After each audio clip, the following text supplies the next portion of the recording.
6వ అధ్యాయం 7వ వచనాన్ని మనం ధ్యానం చేసుకుందాం. గలతీయులకు రాసిన పత్రిక 6వ అధ్యాయం 7వ వచనం. మోసపోకుడి, దేవుడు వెక్కిరింపబడడు. మనుష్యుడు ఏమి విత్తునో ఆ పంటనే కోయను. ఎలాగనగా తన శరీరేచ్ఛను బట్టి విత్తువాడు తన శరీరం నుండి క్షయమైన పంటను కోయను. ఆత్మను బట్టి విత్తువాడు ఆత్మ నుండి నిత్య జీవమును పంటను కోయను. ఈ మాటలు మనం అనేక సార్లు విన్నాం. కొంతమంది మరి పని కట్టుకొని యేసయ్యను దూషించడం మొదలు పెడతారు, దేవుని వెక్కిరించడం మొదలు పెడుతున్నారు. మరి జనవరి మొదటి రోజుల్లో నుంచి ఇప్పటి వరకు కూడా అమెరికాలోని లాస్ ఏంజల్స్ అనేటువంటి ఆ పట్టణంలో మరి హాలీవుడ్ అనే నగరం ఉంది. మనకి రామోజీ ఫిల్మ్ సిటీ అంటే చిన్నది, కానీ ఇది చాలా పెద్దది. బాలీవుడ్, అక్కడ అన్ని సినిమాలన్నీ తీస్తారు. చాలా పెద్ద ఆ నగరం. అంటే అత్యధికమైనటువంటి వసతులతో, అత్యాధునికమైన వసతులతో నిర్మించబడినటువంటి నగరం. ఒక సినీ యాక్ట్రెస్, ఒక హీరోయిన్ ఇల్లు 11,000 కోట్లు అంట. చూడండి, మామూలుగా మనకు 2 లక్షలు అయితే ఒక మాదిరి ఇల్లు అయిపోతుంది. లేదు 2 బెడ్రూమ్ అయితే 50 లక్షలు, 3 బెడ్రూమ్ అయితే 70 లక్షలు, ఇంకా కాస్త బాగుండాలంటే 1 కోటి 2 కోట్లు. నేను ముందు 11 కోట్లు అనుకున్నాను, కానీ తీరా చూస్తే 11,000 కోట్లు అంట. అయితే దీనికి ఆనుకొని ఒక అడవి ఉంది. ఈ అడవిలో మరి ఎవరైనా టపాకాయలు పేల్చారో తెలీదు, లేదా కరెంటు షార్ట్ సర్క్యూట్ అయ్యి అడవిలో నిప్పు రాసుకుందో తెలియదు. అవి రాసుకుంటూ వచ్చి ఈ నగరం మొత్తాన్ని కూడా కాల్చి బూడిద చేసింది. ఎన్నో డబ్బులు పెట్టి మరి విలువైనటువంటి వస్తువులు సమకూర్చుకొని ఉన్నటువంటి ప్రాణభయంతో పరిగెత్తిన పరిస్థితి. అక్కడికి కొంతమంది చనిపోయారు.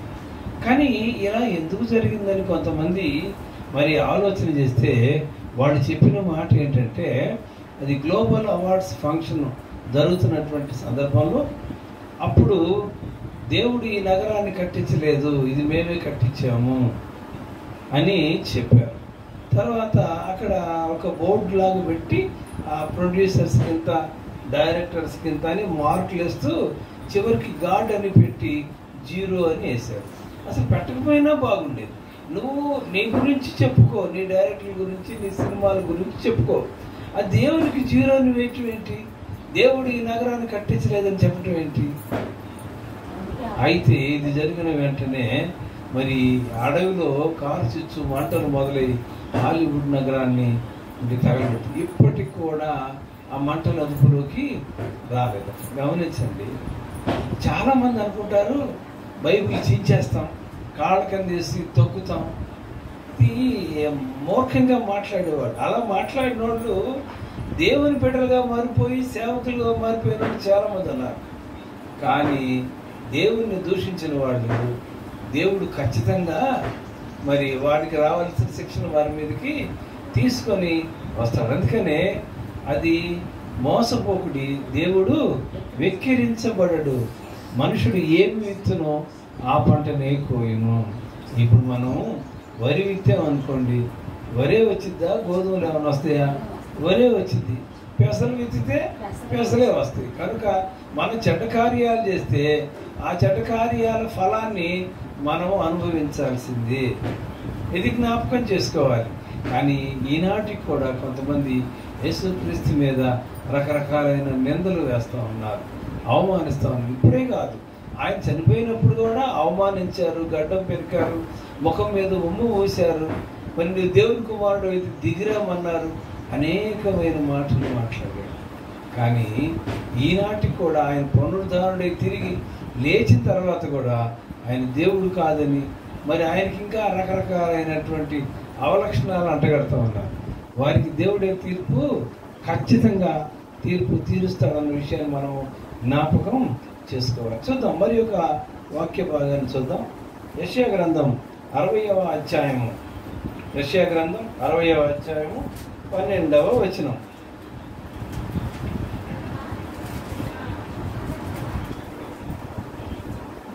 యెషయా గ్రంథం 60వ అధ్యాయము 12వ వచనంలో నిన్ను సేవింపనొల్లని జనమైనను రాజ్యమైనను నిలువదు, అట్టి జనములు నిర్మూలము చేయబడును. ఇది ఇశ్రాయేలు ప్రజలతో దేవుడు మాట్లాడుతున్నటువంటి మాట.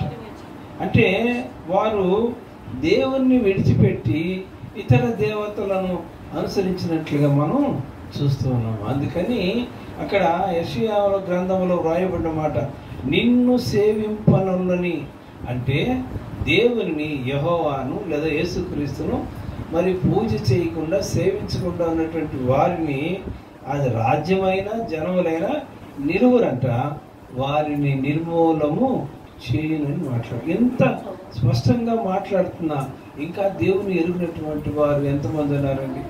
దేవుణ్ణి ఎరిగి బాప్తీసం పొంది కూడా ఈరోజు ఆదివారం పునరుద్ధాన దినం, దేవుని కోసంలో కొద్ది సమయమైనా కనీసం ఒక 2.5 గంటలైనా దేవుని సన్నిధిలో నువ్వు కూర్చుంటున్నావా? నీ సమయాన్ని నువ్వు దేవునికి ఇస్తున్నావా? దేవుని కలిగిన వారే దేవుని పట్ల ఎంత నిర్లక్ష్యంగా ఉంటే మరి దేవుని ఎరుగున వారు ఇంకా ఎలా ఉంటారు? జ్ఞాపకం చేసుకోవాలి. నిన్ను సేవింపనొల్లని జనమైనను రాజ్యమైన నిలువదని చెప్పేసి ఇక్కడ మాట్లాడుతూ ఉన్నాడు. అలాగే మరి 2వ దినవృత్తాంతం గ్రంథం 36వ అధ్యాయం 16వ వచనంలో ఇక్కడ మనం చూసినట్లయితే 2వ దినవృత్తాంతం గ్రంథం 36వ అధ్యాయము 16వ వచనం, వారు దేవుని దూతలను ఎగతాళి చేయించు, ఆయన వాక్యములను తృణీకరించుచు, ఆయన ప్రవక్తలను హింసించు రాగా నివారింప శక్యము కాకుండా యెహోవా కోపము ఆయన జనుల మీదకు వచ్చెను. ఈ మాటలు మనం గమనించినట్లయితే వీళ్ళంతా కూడా దేవునికి ఎంత మరి దూరముగా వ్యతిరేకంగా ఉంటున్నారో మనము చూడవచ్చు. పైన వచ్చిన కనుక మనం ఒకసారి చూసినట్లయితే ఇక్కడ 13వ వచనం, మరియు దేవుని నామాన్ని బట్టి తన చేత ప్రమాణం చేయించిన నెబుకద్నెజరు రాజు మీద అతడు తిరుగుబాటు చేశాను. అతడు మొండితనం వహించి ఇశ్రాయేలు దేవుడైన యెహోవా వైపు తిరగక తన మనస్సు కఠినపరుచుకొనెను. అదియుగాక యాజకులలోను జనులలోను అధిపతులకు వారు అన్య జనులు పూజించు హేయమైన విగ్రహములను పెట్టుకొని బహుగా ద్రోహులైరి. యెహోవా యెరూషలేములో పరిశుద్ధపరిచిన మందిరమును అపవిత్రపరిచిరి. వీరు చేసింది ఏంటంటే మరి తిరుగుబాటు చేయటం, దేవుని మీద తిరుగుబాటు చేయటం. రెండోది ఈ ఎలా ఉందంటే మొండితనాన్ని చూపించడం అంట, దేవుని వైపు తిరగకపోవటం అంట, మనస్సును కఠినపరుచుకోవటం అంట, హేయమైన విగ్రహాలు అన్యజనులు పూజించు హేయమైన విగ్రహాలు పెట్టుకొని బహుగా ద్రోహులైరి. అంత మాత్రమే కాదు, మరి యెరూషలేములో పరిశుద్ధపరిచిన మందిరమును అపవిత్రపరిచిరి.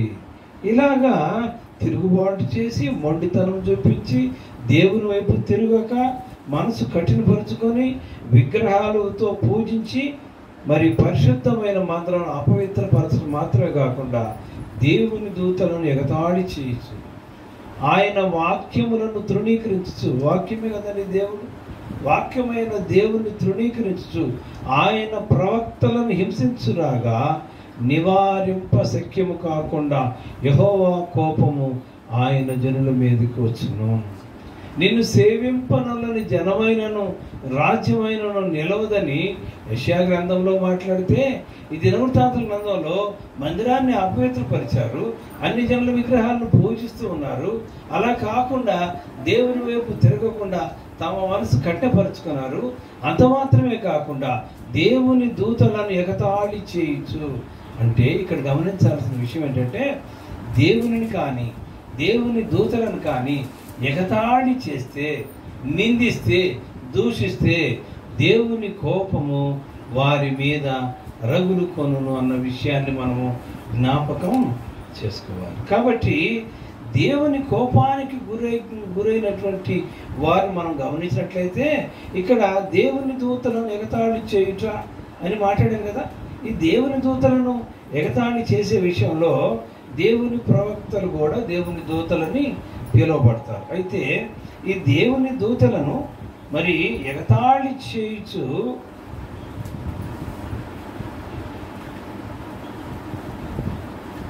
దేవుని కోపానికి గురైన వారిని ఒకసారి మనం చూద్దాం.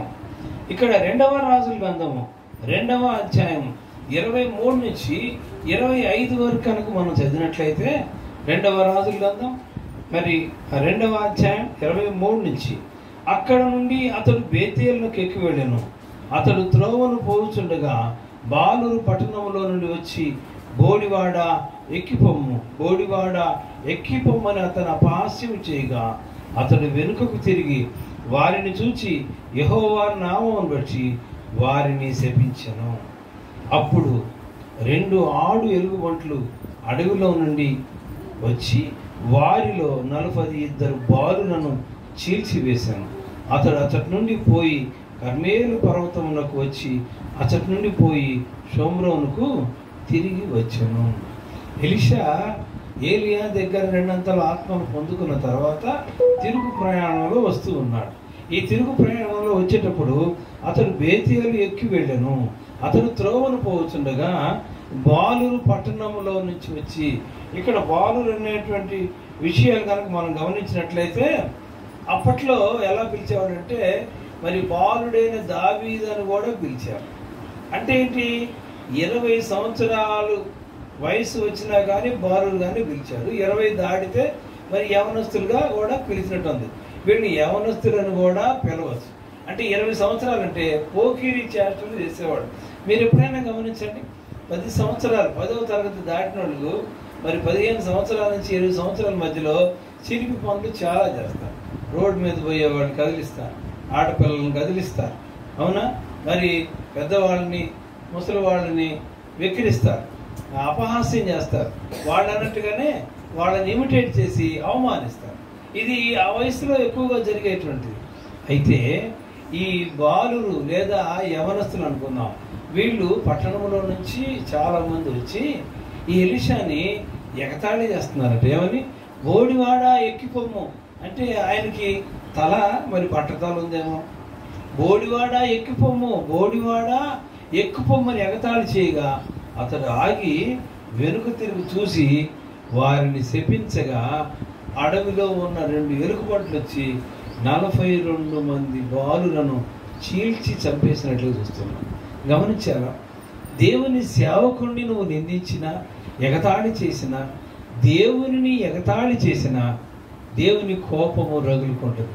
అది ఎలా రగులుకుంటుందో ఇక్కడ మనం చూస్తూనే ఉన్నాం. కనుక దేవుని కానీ దేవుని దూతలు కానీ పరిశుద్ధాత్మను కానీ మనం దూషించే వారిగా ఉండకూడదు. అందుకని తప్పు చేసి కూడా కొంతమంది దేవుని మీద ఒట్టంటారు. ఏమండి, నిజంగా దేవుని మీద ఒట్టని చెప్పి చేయబెట్టుకుంటే నువ్వు తప్పు చేసి దేవుని మీద ఒట్టని పెట్టినావు అంటే దేవుని నువ్వు అవమాన పరిచినట్లు లెక్క. కనుక దేవుని అవమానించకూడదు, దేవుని దూతలను కూడా అవమానించకూడదు. అందుకనే మోసపోకుడి దేవుడు వెక్కిరించబడడు. మనము శరీరంతో ఏం విత్తుతామో అది క్షయమైన పంటే వస్తుంది, కానీ ఆత్మతో విత్తే అక్షయమైన పంట, ఆత్మల సంపాదన, ఆత్మల పంటను మనం కోసుకునే వారిగా ఉంటామన్న విషయాన్ని జ్ఞాపకం చేసుకోవాలి. ఇక్కడ దేవుని ప్రవక్త అయిన ఎలీషాని వీళ్ళు ఎగతాళి చేస్తే మరి 42 మంది ఎలా చనిపోయారో మనం చూసాం. ఆయన శపించగానే మరి ఎలా వచ్చింది తెలియదు, కానీ ఆ పక్కన ఉన్న అరణ్యంలో నుంచి 2 ఎలుగుబంట్లు వచ్చి ఆ పిల్లల్ని చీల్చి వేసినట్లుగా మనం చూస్తూ ఉన్నాం. చూద్దాం మరి యొక్క మాటలు మనం చూద్దాం. అపోస్తల కార్యాల గ్రంథం 12వ అధ్యాయం 21 నుంచి 23 దాకా మనం చూద్దాం. అపోస్తల కార్యాల గ్రంథం 12వ అధ్యాయం 21 నుంచి 23 దాకా. నియమింపబడిన దినమందు హేరోజు రాజవస్త్రములు ధరించుకొని న్యాయపీఠం మీద కూర్చుండి వారి ఎదుట ఉపన్యాసము చేయగా జనులు ఇది దైవ స్వరమే కానీ మానవ స్వరము కాదని కేకలు వేసిరి. అతడు దేవుని మహిమపరుచునందున వెంటనే ప్రభువు దూత అతని మొత్తెను గనుక పురుగులు పడి ప్రాణము విడిచెను. ఈ హేరోదు రాజు ఆయా సమయాల్లో పండుగ సమయాలు అనుకుందాం, ఏదైనా స్పెషల్ అకేషన్ అనుకుందాం, ఆయా సమయాల్లో పూర్తిగా రాజు వస్త్రాలు ధరించి కిరీటం పెట్టుకొని వచ్చి ప్రజలను ఉద్దేశించి మాట్లాడుతున్నారు. ఆ మాట్లాడుతుంటే ఆయన మాటల్లో ఏదో శక్తి ఉంది. అది చూసి అమ్మో, మనుషులైతే ఇలా మాట్లాడేవాళ్ళు కాదు, ఇది దేవుని స్వరమే అన్నారు. అప్పుడు ఆయన ఏం చేయాలి? అరవకుండా కూర్చోండి అన్నారు, లేదా దేవుడే నా చేత మాట్లాడిచ్చాడు అన్నారు. అంటే ఏంటి? ఆ మహిమను దేవునికి నువ్వు ఇవ్వాలి. అలా కాకుండా తనకు ఆపాదించుకున్నాడు కాబట్టి వెంటనే పురుగులు పడి ప్రాణం విడిచినాడు. అసలు ఆ పురుగులు అప్పుడు ప్రయాణించి వస్తాయండి. అంటే దేవునికి రావాల్సిన మహిమను దేవునికి ఇవ్వకుండా నువ్వు తీసుకుంటున్నావంటే, ఈరోజు చాలామంది దైవజనులు తమకు దేవుడిచ్చినటువంటి ఆత్మీయ వరాలను బట్టి, కలిగి ఉన్నటువంటి ఫలాలను బట్టి మరి కొన్ని అద్భుత కార్యాలు చేస్తాడు. యేసయ్య చెప్పాడు, మీరు నాకంటే గొప్ప కార్యాలు చేస్తానన్నాడు. అందుకని వాళ్ళకి దేవుని శక్తిని ఇచ్చినట్లు చూస్తూ ఉన్నాం. పరిశుద్ధాత్మ శక్తిని వారి కొరకు అనుగ్రహించాడు. పరిశుద్ధాత్మ శక్తితో వారు స్వస్థపరిచేటి వరాలు, దెయ్యాలను వెళ్ళగొట్టడం, మరి అనేకమైనటువంటి గొప్ప గొప్ప కార్యాలు చేస్తుంటే చాలామంది మేమే గొప్ప. ఒక ఆయన అంటాడు, అసలు నేను చేయబెట్టి ప్రార్థన చేస్తే నీకు పరిశుద్ధాత్మ వచ్చింది అంటాడు. నువ్వు చేయబెట్టి ప్రార్థన చేస్తే కాదు. ఈవెన్ పేతురు కూడా ఏమన్నాడంటే, అయినయ్య అనేటువంటి ఒక ఆయన ఇదే అపోస్తల కార్యాలయంలో చూస్తాం, 8 సంవత్సరాల నుంచి పక్షవాయువుతో బాధపడుతున్నాడంట. అయితే అతన్ని చూసి పేతురు అన్నమాట, యేసు క్రీస్తు నిన్ను స్వస్థపరచునుగాక అన్నాడు. అంటే ఏంటి? నేను కాదు స్వస్థపరిచేది, దేవుడే నిన్ను స్వస్థపరుస్తాడు, దేవునికే మహిమ కలుగునుగాక అని మాట్లాడతాడు. అలా కాకుండా మరి శృంగారం అనేటువంటి దేవాలయంలో మెట్ల దగ్గర పుట్టినది మొదలుకొని కుంటివాడుగా ఉన్నటువంటి ఒక వ్యక్తిని చూసి వాళ్ళు అంటారు, అయ్యా మాకేమైనా సాయం చేస్తావని అడిగితే, ఈ పేతురు యోహానులు అక్కడ ఆగిపోయి అతను చూసి ఏమంటారంటే, ఇదిగో యేసు నామములో నీవు లేచి నడిచి వెళ్ళమనగానే అతడు దిగ్గున లేచి నిలిచి నడిచి వెళ్ళి దేవునికి కృతజ్ఞతలు చెప్పాడు. ఎలా చెప్పారు? నువ్వు లే అని అన్నాడు. యేసు నామములో నువ్వు లేవని అంటే ఏంటి? వీళ్ళు చేసే ప్రతి పని, పేతురు కావచ్చు, యోహాను కావచ్చు, లేదా పౌలు గారు కావచ్చు, వారు చేసిన అద్భుత కార్యాలు అన్నీ కూడా దేవునికి మహిమ తెచ్చేటట్టుగా ఉన్నారు. కానీ ఇక్కడ హేరోదు రాజు దేవుని స్వరంలాగా అతను మాట్లాడాడంటే దేవుడు సహాయం చేస్తేనే. మరి కొన్ని సందర్భాల్లో మరి మాలాంటి చిన్న సేవకులు కూడా మరి సభల్లో కానీ మాట్లాడేటప్పుడు దేవుని యొక్క ఆత్మ చేత నడిపించబడితే ఆ రోజు చేసే ప్రసంగం చాలా బాగా వచ్చింది. అయిపోయిన తర్వాత కొంతమంది అంటారు, అయ్యగారు మీరు బాగా మాట్లాడారంటారు. దేవునికి స్తోత్రం, నేను కాదయ్యా మాట్లాడేది, దేవుడే మాట్లాడేది. అప్పుడు ఏంటి? ఆ మహిమను దేవునికి మనము ఇచ్చేవారు. అలా ఇవ్వకపోతే జరిగింది ఏంటో తెలుసా? అంటే ఏంటి? దేవుని దూషించడం ఒక ఎత్తు అయితే, దేవునికి రావాల్సిన మహిమను దొంగతనం చేస్తే హేరోదు రాజు వెంటనే పురుగులు పడి చనిపోయినట్లు మనం చూస్తున్నాం. అక్కడ ఎలీషా ప్రవక్తను బోడివాడ అని ఎగతాళి చేస్తే జరిగిందేంటి? ఎలుగుబంట్లు వచ్చి 42 మందిని మరి అక్కడ చంపివేసినట్లు మనం చూస్తాం. గమనించాలి, ఈ దినాల్లో మరి యేసు క్రీస్తుని గనక మరి నిందించిన, దేవుని నిందించిన, ఎగతాళి చేసిన దేవుని కోపం ఏ రీతిగా రగులుకుంటుందో మనం చూస్తూ ఉన్నాం. లాస్ ఏంజల్స్ పట్టణంలో మరి ఆ హాలీవుడ్ నగరం ఎలా తగలబడిందో ఇప్పటికి కూడా. మరి అక్కడ ఇంకొక విచిత్రం ఏంటంటే, ఒక పేపర్లో 2 రోజుల కింద పేపర్ అని నేను చూశాను. అక్కడ ఎలా ఉందంటే, ఒక రోడ్ లాగా ఉంది.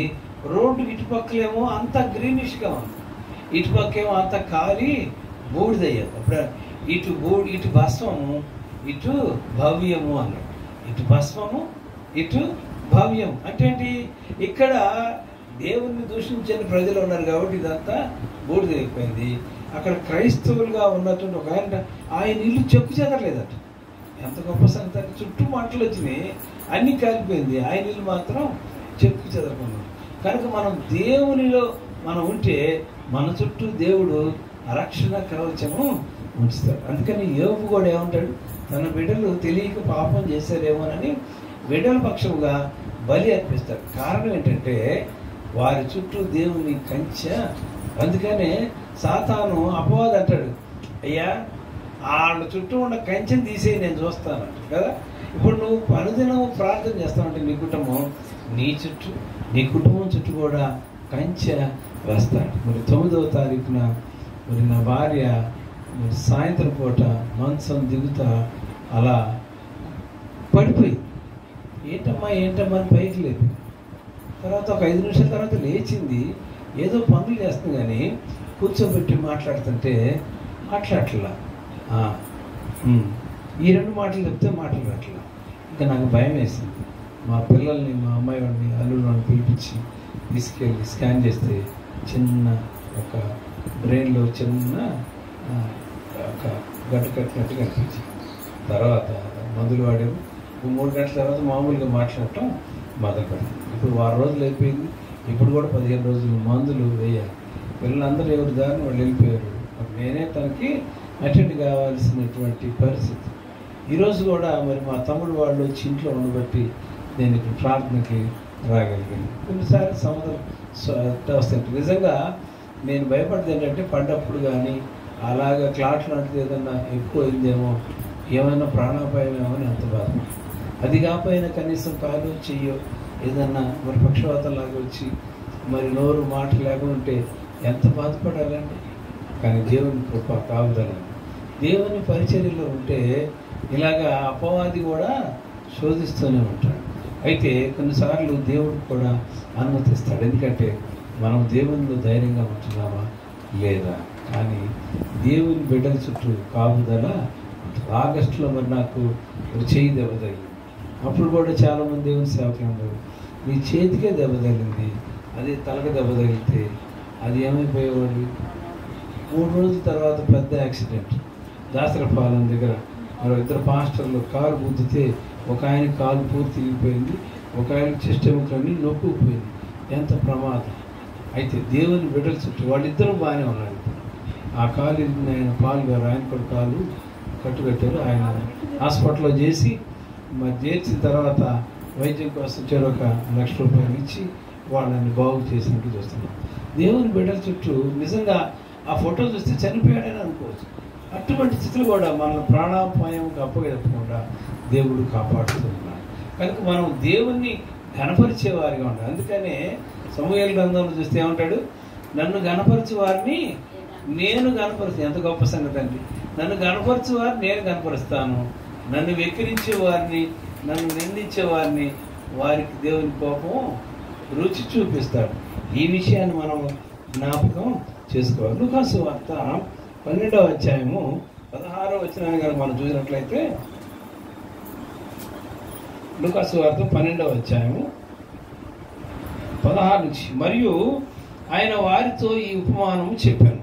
ఒక ధనవంతుని భూమి సమృద్ధిగా పండెను. అప్పుడు అతడు, నా పంట సమకూర్చుకొనుటకు నాకు స్థలము చాలదు గనక నేనేమి చేతునని తనలో తాను ఆలోచించుకొని, నేను ఇలాగు చేతును. ఏంటది? నా కొట్లు విప్పి వాటికంటే గొప్ప వాటిని కట్టించి అందులో నా ధాన్యం అంతటిని, నా ఆస్తిని సమకూర్చుకొని, నా ప్రాణంతో, ప్రాణమా, అనేక సంవత్సరములకు విస్తారమైన ఆస్తి నీకు సమకూర్చబడి ఉన్నది, సుఖించుము, తినుము, త్రాగుము, సంతోషించుమని చెప్పుకుందని అనుకున్నాను. అయితే దేవుడు, వెర్రివాడా, ఈ రాత్రి నీ ప్రాణమును అడుగుతున్నాడు. ఎవరు? అపవాది లేదా మరి సాతాను ప్రాణం తీయటానికి చూస్తాడు. కనుక ఈ రాత్రి నీ ప్రాణం అడుగుతున్నారు. నీవు సిద్ధపరిచినవి ఎవని వదునని అతనితో చెప్పాడు. ఏమి సిద్ధపరిచాడు? ధాన్యాన్ని సిద్ధపరిచాడు, ఆస్తి అంతటినీ సమకూర్చాడు.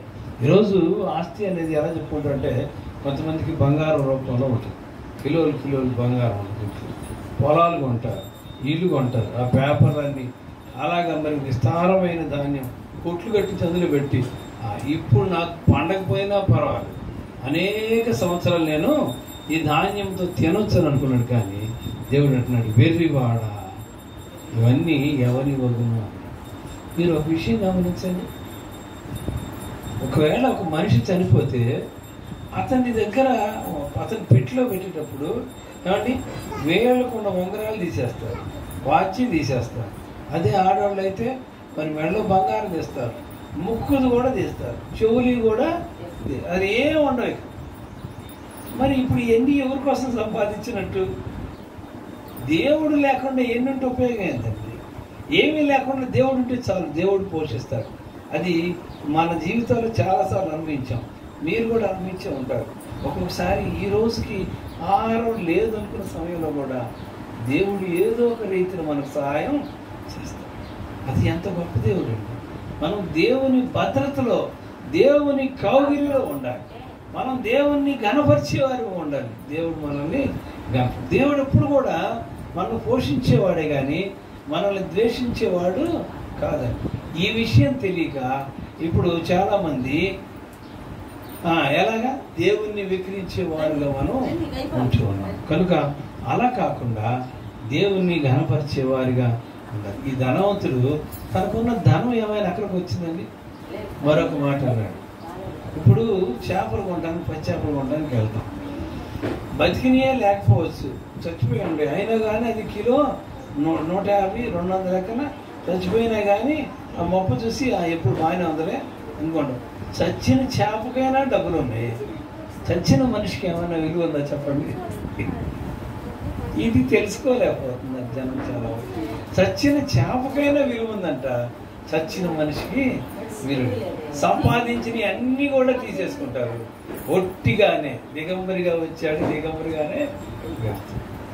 కనుక ఈ సత్యాన్ని జ్ఞాపకం చేసుకోకుండా ఇంకా అది చేద్దాం, ఇది చేద్దామని అనుకుంటూ ఉన్నాడు. యాకోబు రాసిన పత్రిక 4వ అధ్యాయంలో మరొక మాట చదువుకుందాం. యాకోబు పత్రిక 4వ అధ్యాయము 13 చూస్తే, నేడైనను రేపైనను ఒకానొక పట్టణములకు వెళ్ళి అక్కడ 1 సంవత్సరం ఉండి వ్యాపారం చేసి లాభం సంపాదించుకున్నాము రండి అని చెప్పుకుని వారలరా, రేపేమి సంభవించినో మీకు తెలియదు. మీ జీవం ఏ పాటిది? మీరు కొంతసేపు కనబడి అంతలో మాయమైపోవు ఆవిరి వంటి వారే. కనుక ప్రభు చిత్తమైతే మనం బ్రతికి ఉండి ఇది అది చేతమని చెప్పవలను. అంటే మనం బ్రతికుండాలంటే దేవుని యొక్క ఆ కృప మనకి ఉండాలి. దేవుని ఆయుష్ ఉంటేనే. ఇప్పుడు ఏమి లేకుండా దేవుని మీద ఆధారపడకుండా విదేశాలకు వెళ్దాం. ఎంతమంది విదేశాలకు వెళ్తున్నారండి? మరి ఒకసారి చూస్తే సడన్గా వాళ్ళు ఉగ్రవాదుల్లోకి వచ్చి కాల్ చేస్తున్నారు, మరి యాక్సిడెంట్లో చనిపోతూ ఉన్నారు. దానికి వాళ్ళకి భద్రత ఏమైనా ఉందండి? ఎంత భయపడాలి, ఎంత బాధపడాలి. అయితే నువ్వు దేవుని కనపరిచేవారుగా ఉంటే, అందుకనే దేవుడు ఒక భూమి మీదే కాదంట, ఆకాశంలో కూడా ఆయన దేవుడు. చంద్రమండలం మీదకి వెళ్ళినటువంటి ఆయన కూడా అన్నాడు, నీవు ఇక్కడ కూడా దేవుడు ప్రభా. కనుక ఆ దేవుని యొక్క గొప్పతనాన్ని తెలుసుకోకుండా చాలామంది అన్యమనస్కంగా మూర్ఖంతో దేవుణ్ణి దూషిస్తూ ఉన్నారు, నిందిస్తూ ఉన్నారు. కనుక ఈ ధనవంతుడు ధనాన్ని సంపాదించిన ఏమీ తీసుకెళ్ళలేని పరిస్థితి. ఇక్కడ యాకోబు పత్రికలో మరి వేరే పట్టణం వెళ్ళి వ్యాపారం చేద్దాం, లాభం సంపాదించుకున్నారు. కానీ రేపేమైందో వాళ్ళకి. ఈరోజు మనం ఉన్నాం, రేపు ఏమవుతాం మనకు మాత్రం తెలుసా? కొంతమంది అసలు మీకు ఒకసారి చెప్పాను, డిసెంబర్ 31 లూథరన్ చర్చిలో నేను ఆరాధనకు వెళ్ళినప్పుడు అక్కడ ఒక సహోదరి, ఆమెకి 60 ఏళ్ళు ఉంటాయి. మరి మనవరాలు తీసుకొని వచ్చింది. వచ్చిన కాసేపటికి ఏమైంది, ఏదో నాకు నొప్పిగా ఉందయ్యా, మరి ఆయాసంగా ఉంది, గాలి ఆటలేదు అన్నారు. అందరూ కూడా అలా అలా విసిరారు, బయటకు తీసుకెళ్ళారు, కూర్చోబెట్టారు. 5 నిమిషాలు కుర్చీలో కూర్చున్నాం అంతే, ముందుకు పడింది. గబగబా మరి అంబులెన్స్ పిలిస్తే రాలేదు, కారులో తీసుకెళ్తున్నారు. ఈలోపు అంబులెన్స్ ఎదురైంది. అడిగితే వాడు వచ్చి చూసి ఏమన్నారంటే చనిపోయింది. చూడండి, ఆమె 31వ తేదీ అర్ధరాత్రి 11 గంటల దాకా దేవుని మందిరంలోనే ఉంది ఆ సమయంలో. కానీ 2025 చూడలేకపోయింది. ఇంకొకటి, మనం ఇంట్లో నుంచి మందిరానికి వచ్చాం, మరలా తిరిగి ఇంటికి వెళ్ళాలి. ఆమె ఇంట్లో నుంచి మందిరానికి వచ్చింది, తిరిగి ఇంటికి వెళ్ళాలి దేవుని దగ్గరికి. అసలు అది నేనైతే కళ్ళారా చూశాను. నాకని నేను ముందు ఇక్కడ కూర్చున్నాను, నా ముందు బెంచీలో ఆమె కూర్చుంది. ఆమె చెమటలు పోస్తా ఉంది, అందరూ సర్జరీ చేస్తారు. ఆమె బయటికి వెళ్ళి పడిపోగానే ఆమె హాస్పిటల్ తీసుకెళ్తే నేను కూడా హాస్పిటల్ వెళ్ళాను. కానీ ఆ వార్త విన్న తర్వాత ఒక వారం రోజులు నా మైండ్లో లేదు. ఏమిటి విచిత్రం? అయితే పాస్టర్ గారు ఏమన్నారంటే మంచి మరణం, దేవుని సన్నిధిలో ఉంది. మరి ఏమి శ్రమలు పడక మంచాలు పడి వాళ్ళ చేత వీళ్ళ చేత చూపించకుండా మంచి మరణం. కనుక రేపేమి జరిగిద్దో మనకి, కనుక ఈ రోజే ఇది మనది, ఈ రోజే దేవుడు. అందుకనే నేడే రక్షణ దినము, ఈనాడే రక్షణ దినము. ఈరోజు నువ్వు రక్షించబడాలి, దేవుణ్ణి అంగీకరించాలని చెబుతూ ఉన్నాడు. చివరికి ఒక మాట చెప్పుకొని మనం ముగించుకుందాం. దినవృత్తాంతం 2వ గ్రంథం 2వ దినవృత్తాంతం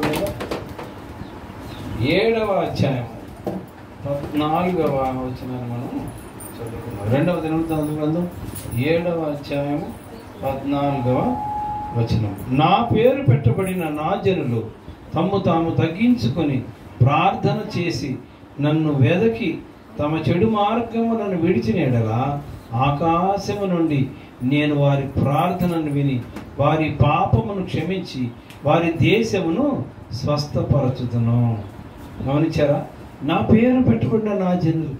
మరి దేవుని బిడ్డలుగా ఉన్నటువంటి వారు చేయవలసింది ఏంటంటే తమ్మును తాము తగ్గించుకొని, ఈ విషయం జ్ఞాపకం చేసుకోవాలి. నాకు 100 ఎకరాలు ఉన్నాయి, నాకు 50 ఎకరాలు ఉన్నాయి, నాకు కారు ఉంది, నాకు ఇల్లు ఉంది, ఇది ఇక్కడే అక్కడే ఉండదు. కాబట్టి తమ్మును తాము తగ్గించుకున్నారు. తర్వాత ఏంటంటే ప్రార్థన చేయాలి, 2వది. తర్వాత నన్ను వెదకి, 3వది చెడు మార్గములను విడిచిన ఎడల 4 పనులు చేయాలి. ఒకటేంటి? మనం తగ్గించుకోవాలి, 2వది ప్రార్థన చేయాలి, 3వది దేవుణ్ణి మరి వెదకాలి, 4వది చెడు మార్గం అనగా పాపములను విడిచిపెట్టినట్టయితే వారు చేసిన ప్రార్థన నేను విని వారి పాపమును క్షమించి వారి దేశమును స్వస్థపరుచుదును. వారి దేశమును స్వస్థపరుచుదంటే గురజాడ మహాకవి ఏమన్నంటే దేశం అంటే వట్టి కాదే, దేశం అంటే మనుషులు. అంటే మనుషులందరినీ నేను స్వస్థపరచు, ఈ దేశమును స్వస్థపరచుదంటే ఈ మనుషులందరూ కూడా నేను స్వస్థపరచు. ఎప్పుడు మనం తగ్గించుకొని చెడు మార్గములను విడిచిపెట్టి దేవుని వెదకినట్లయితే దేవుడు మన ప్రార్థన ఆలకిస్తాడు. కనుక మోసపోకుడి, దేవుడు వెక్కిరించబడడు. ఈనాడు దేవుని బిడ్డల్ని, దేవుని యొక్క సేవకుల్ని, అలాగే మరి మందిరాలని తగలబెడుతున్నారు.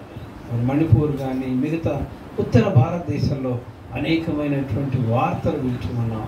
తర్వాత ఆ దేవుని కోపం వాళ్ళు గురయ్యేటువంటి పరిస్థితి ఎదురవుతూ ఉంటుంది. కాబట్టి దేవుని దూషించకూడదు, కానీ దేవుణ్ణి మనం ఘనపరిచేవారిగా ఉండాలి, దేవుణ్ణి పూజించేవారు. నిన్ను సేవింపనుల్లో నీ జనమైన రాజ్యమైన నిలవదు అంటే ప్రజలందరూ కూడా నిర్మూలనము చేయబడతారు. ఈ సత్యాన్ని గమనిద్దాం. దేవుణ్ణి మనము మరి పూజిద్దాం, ఆయన్ని ఘనపరుద్దాం. నిందించే వారి కొరకు కూడా మనం ప్రార్థన చేద్దాం. దేవుడు ఈ వాక్య భాగమును దీవించును గాక.